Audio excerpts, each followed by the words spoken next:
Hello दोस्तों, good bye की next episode को शुरू करते हैं। ये एपिसोड बहुत ही मजे की होने वाली है। इसमें हम देखेंगे कि किम जोंग यून इस टीम को किस तरह ज्वाइन करता है और मिंजू योंग अपने आप को बचाने के लिए क्या खतरनाक चाल चलता है। एपिसोड की शुरुआत हन्ना से होती है। वो अपने कंपटीशन के लिए रेडी हो रही होती है। वो ऑलरेडी 2 गोल्ड मेडल जीत चुकी होती है और ये उसका 3rd कंपटीशन होता है। अगर वो ये भी विन करती है तो वो वर्ल्ड रिकॉर्ड बना देगी, लेकिन लास्ट राउंड में उसका निशाना चूक जाता है। अब फिर हम डोंगजू को देखते हैं। वो हिट एंड रन के ड्राइवर को ढूंढने आया होता है। अब वो मिंजू योंग ही होता है। वो उसको पहचान लेता है और मिंजू योंग ये प्रिटेंड करता है कि उसने इसे पहले कभी नहीं देखा। डोंगजू उसको अपना जख्म दिखाता है कि ये चोट तुम्हारी वजह से लगी है। अब वो उसको कहता है कि मुझे अच्छे से याद कर लो, मैं तुम्हें भूलने नहीं दूंगा, मैं तुम्हें सबक सिखा के ही रहूंगा। और हमारे विलेन भी डोंगजू से इंस्पायर हो जाते हैं कि इसमें कुछ तो बात है। फिर हम कैप्टन को देखते हैं। वो चीफ से पूछ रहे होते हैं कि कमिश्नर क्या हमारी टीम तोड़ देंगे, तो वो कहते हैं कि नहीं, वो टीम तोड़ नहीं सकते। और फिर कैप्टन उनको जिहन्ना का रेजिग्नेशन प्रोसेस करने से मना करते हैं कि मैं खुद उससे अभी बात करूंगा। फिर नेक्स्ट सीन में कैप्टन सीसीटीवी फुटेज देख रहे होते हैं और डोंगजू को डांट रहे होते हैं कि आज तो तुमने हद ही कर दी। तो वो कहता है कि आप समझ नहीं रहे हैं, ये वही कमीना है। शिन भी कहता है कि मुझे तो ये नॉर्मल ऑफिसर लगता है।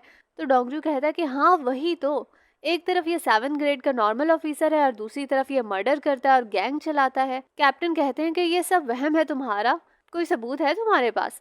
तो डोंगजू कहता है कि इसीलिए तो कह रहा हूँ कि इन्वेस्टिगेशन करनी चाहिए हमें। अब वो फिर शिन को कहता है कि आप मेरी फोटोज ले लो, ऐसा ना हो कि ये घाव मिट जाए। उतने में जोंगयून आता है। वो कैप्टन से उनके जख्म के बारे में पूछता है। अब वो बताते हैं कि जख्म तो ठीक है लेकिन अभी पेन काफी है। और फिर कहते हैं कि मुझे बहुत खुशी है कि मैंने आपकी जान बचाई। जोंगयून उनको शुक्रिया कहता है तो वो उसको जबरदस्ती चेयर पे बिठा लेते हैं कि देखे कितने अच्छे लग रहे हैं, बस आपकी ही कमी थी। और कहते हैं कि अगर आपको मेरा एहसान चुकाना है तो आप इस टीम को ज्वाइन कर लें। डोंगजू कहता है कि बिल्कुल भी नहीं, आप अकेले ये फैसला थोड़ी ना कर सकते हो कि टीम में कौन आएगा, और मेरा वोट तो ना है। तो शिन कहते हैं कि मुझे कोई मसला नहीं है। तो फिर डोंगजू कहता है कि हन्ना का वोट भी ना है। जोंगयून उसे कहता है कि तुम्हें किसने कहा कि हन्ना का वोट ना है? डोंगजू कैप्टन से कहता है कि इसने कहा है ना कि इसे नहीं आना, तो फिर बार बार मत कहो, अच्छे नहीं लग रहे। जोंगयून कहता है कि और अगर मुझे आना हुआ तो?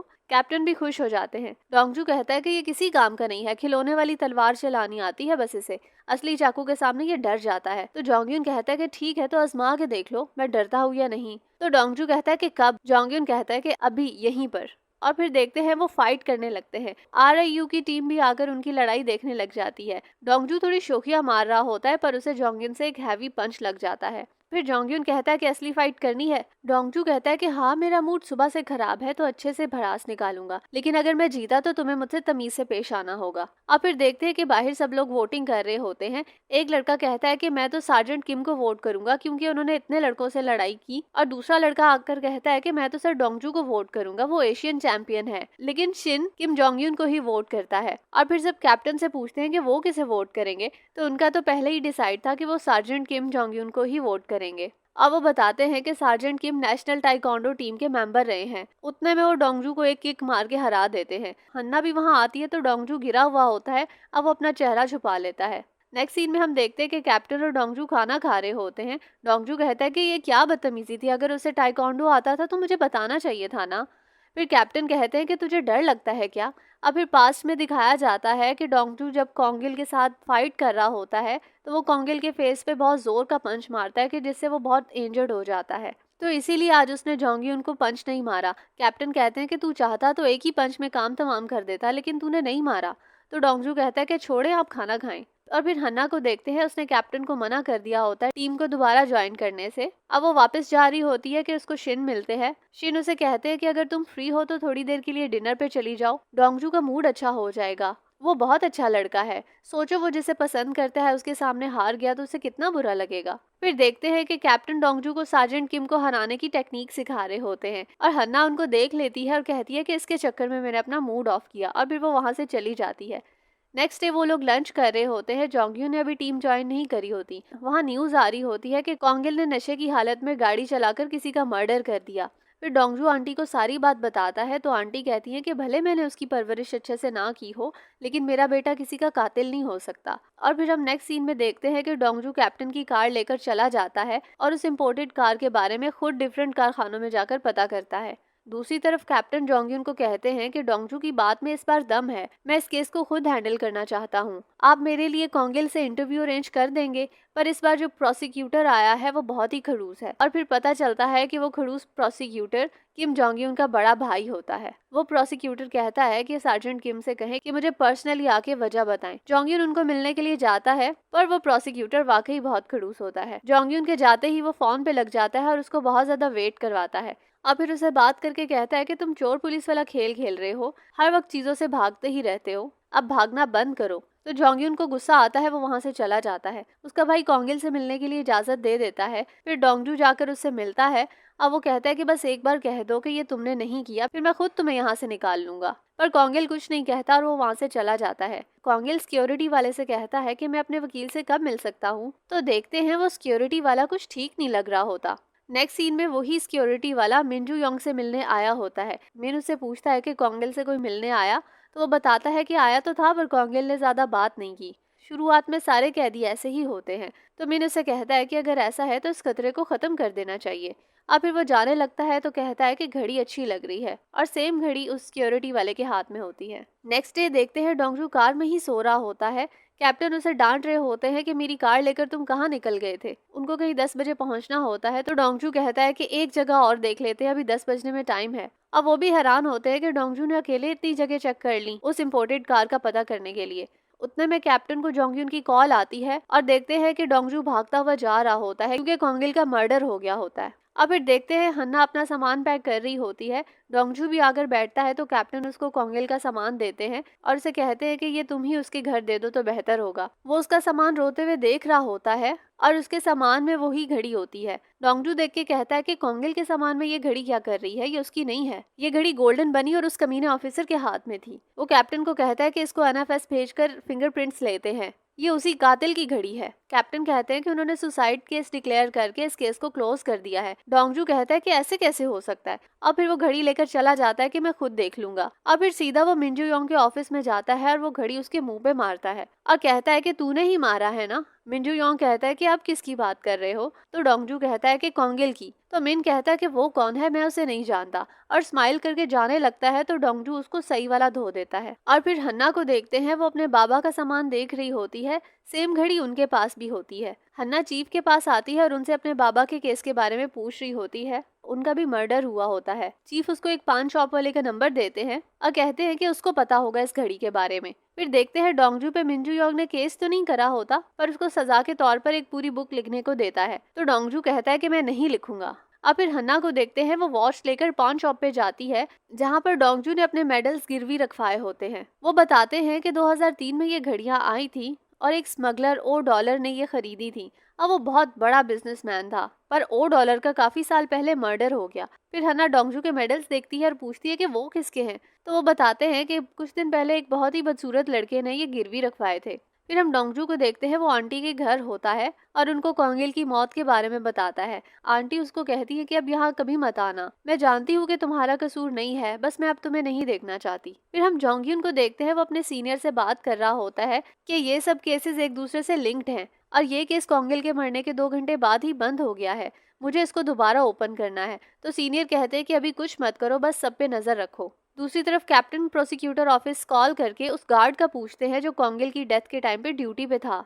तो उनको पता चलता है कि वो भी गायब है और वो उसका नंबर भी नहीं देते। और फिर हम देखते हैं कि उस गार्ड को मिंजू योंग ने पकड़ा होता है और उसकी हालत काफी खराब कर दी होती है। मिन उसको कहता है कि मैंने तुम्हें ये घड़ी ऐसे ही नहीं दी, ये घड़ी मेरे भरोसे की निशानी है, तुम इसको खो भी नहीं सकते और अपनी मर्जी से उतार भी नहीं सकते। तो वो कहता है कि गलती होगी, अगली बार ऐसा नहीं होगा, पर वो उसको मार ही देते हैं। फिर नेक्स्ट सीन में बेक सॉक शू का लड़का मिंजू योंग को वो डॉक्यूमेंट्स देने आया होता है। वो एनवेलप देखता है तो वो खुला होता है। मिन को वो लड़का कहता है कि जिन लड़कों ने ये खोला था हमने उनको बहुत मारा है। तो मिन कहता है कि उनके हाथ लगने से पहले ये किसी और ने खोला होगा। तो वो लड़का हन्ना के बारे में बताता है कि वो शूटर है और मैंने उसको टीवी पर देखा है। मिन कहता है तो इस बार वो निशाने पर है। फिर मिन वो डॉक्यूमेंट्स जला देता है। उसके पास मिस्टर ओ आते हैं, वो उनको भी सेम वॉच पहनाता है और कहता है कि आपकी जरूरत है और साबित कीजिएगा कि आप भरोसे के काबिल हैं। फिर नेक्स्ट सीन में हम डोंगजू को देखते हैं, वो अपने रूम में बैठा होता है और वहाँ न्यूज लगी होती है और वो कोंगिल के बारे में बात कर रहे होते हैं। तो डोंगजू को याद आता है जब उसका और कोंगिल का मैच हुआ था, कोंगिल उसका दोस्त भी था और फिर वो बहुत रोता है। हन्ना उसके रूम के बाहर उसका मेडल देने आई होती है पर उसकी हिम्मत ही नहीं होती तो वो वापस चली जाती है। फिर देखते हैं हन्ना को कैप्टन की कॉल आती है। उनके ऑफिस में हन्ना की मॉम आई होती है, वो कोई इंश्योरेंस बेच रही होती हैं और सब उनसे भाग रहे होते हैं।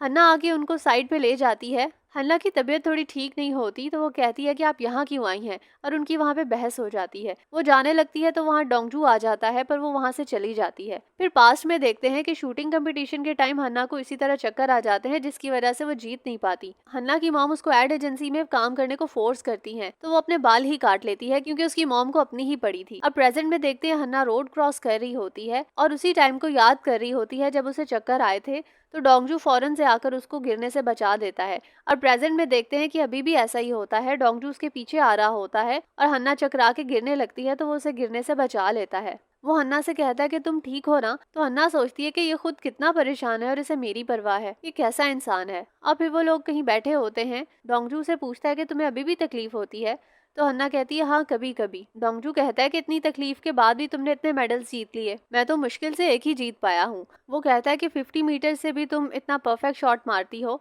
मुझे तो टारगेट दिखाई भी नहीं देता, तुम बहुत जीनियस हो। वो कहती है कि इसमें जीनियस होने की कोई बात नहीं है, बस एक बार जब टारगेट पे नजर पड़ जाए तो गलती की कोई गुंजाइश नहीं होती, वरना एक ही पल में सब कुछ खत्म हो जाता है, खुद पे भरोसा भी और सारी मेहनत भी। तो तुम भी किसी तरह की कोई गलती मत करना। और उसी तरह वो उसके सर पे मारती है और उसका मेडल उसे देती है और कहती है कि दिमाग को ठंडा रखो और दिल को सुलगता रखो, तुम बॉक्सर हो और तुमने ये भी नहीं सुना, और जज्बात पे अपना वक्त जाया ना करो, सिर्फ टारगेट पे फोकस रखो। समझ गए ना जो कहा है। तो वो भी समझ जाता है कि अब उसे क्या करना है। और फिर हम कैप्टन को देखते हैं, डोंगजू की जगह वो नोटबुक लिख रहे होते हैं उसके लिए। उसको भी कुछ जानकारी के लिए कुछ फाइल्स देखनी होती हैं। तो वो लोग देखते हैं कि सिस्टम पे किसी ने हन्ना की प्रोफाइल सर्च करी होती है। कैप्टन काफी थक जाते हैं और वो घर चले जाते हैं और हन्ना वहाँ पर उनका वेट कर रही होती है। तो वो कहती है कि मुझे रेजिग्नेशन वापस लेना है, ज्यादा देर तो नहीं हुई ना। तो कैप्टन बहुत खुश होते हैं और कहते हैं कि हाँ बिल्कुल देर नहीं हुई। फिर डोंगजू ऑफिस आके देखता है कि कैप्टन उसके लिए वो बुक लिख रहे थे, तो बाकी की बुक वो पूरी करता है। नेक्स्ट मॉर्निंग देखते हैं हन्ना, शिन और कैप्टन एक साथ ही ऑफिस आते हैं और किम जोंग यून वहाँ पहले से ही मौजूद होता है। वो कहता है कि मेरे लिए भी जगह होगी, तो कैप्टन बहुत खुश होते हैं और कहते हैं बिल्कुल, ये तो कमाल हो गया। हन्ना भी वापस आ गई और किम ने भी ज्वाइन कर लिया। डोंगजू नीचे ही कहीं सो रहा होता है और वो उठ के कहता है कि ये कोई दुकान है क्या, जब जिसका दिल किया आ गया और चला गया। तो जोंगयून कहता है कि मेरी मर्जी में ज्वाइन करूँ या ना करूँ, तुम्हें मसला है तो टीम छोड़ दो, यहाँ रोतलुओं का कोई काम नहीं है। तो वो कहता है कि मैं रो नहीं रहा, मैं रात भर सोया नहीं हूँ। जोंगयून कैप्टन से कहता है कि ली जिन-सू का हिट एंड रन केस मैं लेने को तैयार हूँ। तो डोंगजू कहता है कि वो मेरा केस है। जोंगयून कहता है कि तुम दिन भर तो दास बैठे रहते हो, काम क्या करोगे। तो डोंगजू कहता है कि ये मेरा केस है। अब फिर मस्ती में कैप्टन को वो पेजेस दिखाता है कि मैंने ये लिख दिए हैं, और हन्ना को वो मेडल दिखाता है और चला जाता है। कैप्टन कहते हैं कि सुबह सुबह इससे क्या हो गया, ये पागल हो गया क्या। जोंगयून कहता है कि हमेशा से ही ऐसा पागल है, आज कुछ ठीक लग रहा है। तो सब हंसने लगते हैं और कैप्टन भी कहते हैं कि हाँ मानता हूँ, पागल तो ये है। फिर डोंगजू को देखते हैं, वो आंटी के लिए कुछ लेकर जाता है और उनका साइन बोर्ड भी गिरा होता है, तो वो उसे भी सही कर देता है। और उसके बाद वो कस्टम ऑफिस जाता है। गार्ड्स उसे अंदर जाने नहीं देते, पर वो कहता है कि मैं आज सिर्फ बात करने आया हूँ। वो जबरदस्ती अंदर घुस ही जाता है और अंदर मीटिंग हो रही होती है। मिन सबको माजरत करता है और सब लोग चले जाते हैं। डोंगजू को उसे देख के ही गुस्सा आने लगता है, तो वो उसे कहता है कि तुम्हारी सड़ी हुई शक्ल देख के ही मुझे गुस्सा आ जाता है। वो उसको नोट देता है, तो मिंजू योंग कहता है कि काफी मुश्किल रहा होगा, पर खैर अब मैं तुम पर केस नहीं करूंगा और आज के बाद हम कभी नहीं मिलेंगे। अब वो नोट्स नीचे फेंक देता है। डोंगजू से कहता है कि तुझ जैसा कमीना आदमी आसमान की ओर नहीं देखता, तुम खुद को इंसान कहते हो, कुछ तो शर्म करो। मिंजू योंग कहता है कि लगता है तुम कोई शायर हो। वो मिंजू योंग को पंच मारने लगता है, पर जोर से विंडो में पंच दे मारता है और कहता है कि एशियन चैंपियन ये मैं हूँ, तुझे जितना भागना है भाग ले, तू मेरे रिंग में उतरा है, उल्टी गिनती शुरू कर। अब वो वहां से चला जाता है और उसके जाने के बाद वो विंडो पूरी तरह टूट जाती है और यहाँ पर ये एपिसोड खत्म हो जाती है। नेक्स्ट एपिसोड में देखते हैं कि मिंजू योंग डोंगजू से कैसे बचेगा। अब वो देखने के लिए आपको मेरा चैनल सब्सक्राइब करना होगा। चलो मिलते हैं नेक्स्ट एपिसोड में, बाय।